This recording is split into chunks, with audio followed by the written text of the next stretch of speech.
Para po sa mga baguhan pa na wala pang alam sa crypto world, sa World Up o Worldcoin, ingat po tayo sa pagsasearch sa social media, sa Facebook man yan o sa YouTube. Ingat po tayo sa mga napapanood nyo anywhere dito sa social media po, lalo na sa YouTube din. So katulad nito, buksan natin. Worldcoin to Maya. Ayan po, pag susundan nyo po ito, Click wallet. Yan pong wallet na yan. Click send. Click Worldcoin. I search a Then yung wallet Maya na yan, ayun yung username po nila sa World Up po. So, click Max. Pag ginaya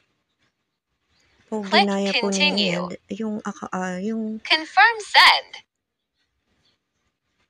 Pag ginaya nyo po yan, mapupunta po sa kanilang World Up yung enter the amount. Ninyo. Okay, so pag bubuksan nyo po yung comment enter section, your Maya, nakaturn name na and po number. Siya. Okay? Worldcoin so, to Maya.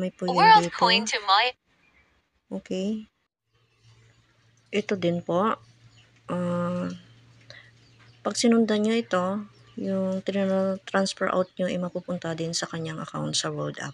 Ayan, yung transfer out na yan, yan yung po yung ginamit niyang username sa World Up niya po. Then, pag sinundan nyo yan, so, naku.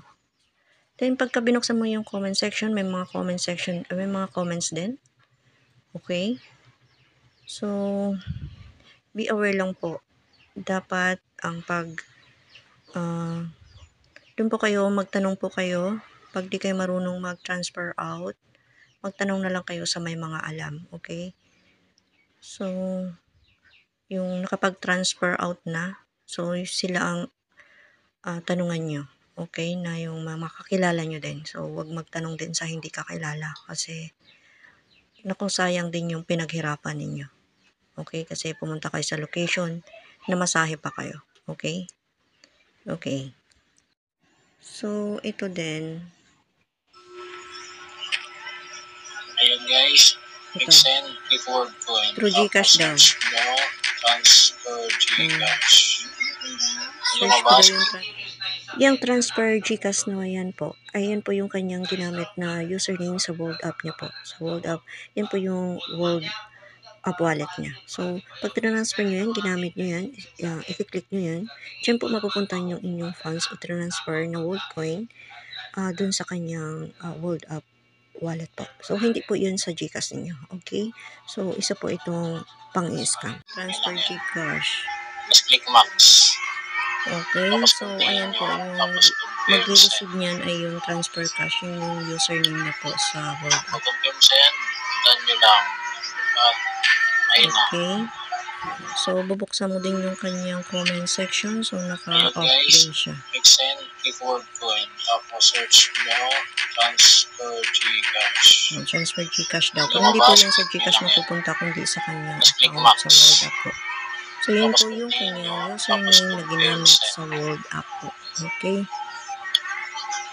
Confirm send, done nyo lang. Okay. Ayun po, ingat po tayo sa hahanap ng masundan, no? Sa pag-transfer or pag-withdraw ninyo ng inyong funds dito sa World Up.